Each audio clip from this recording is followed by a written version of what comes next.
పోవాలనేది అంత దూరంగా ఉందా? ఎంత దగ్గరికి? వరద వారాజీ దగ్గరికి ఎంత ఉండేది? మనకి దూరంగా ఉంది ఏమంటున్నావు? మన దూరం అయితే పడవలా పోతాడికి ఇక చిన్న చిన్న పడవలు పోయి వచ్చేవాళ్ళే. బొచ్చు కూడా వెళ్ళిపోతాడికి, బొచ్చు కూడా తీసుకెళ్ళిపోతారు.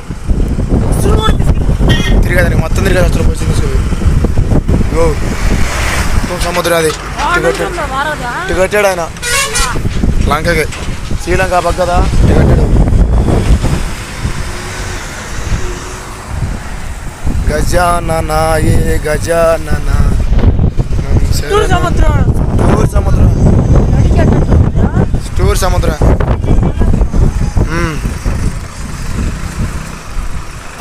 పక్కన బుర్స్ వస్తుంది.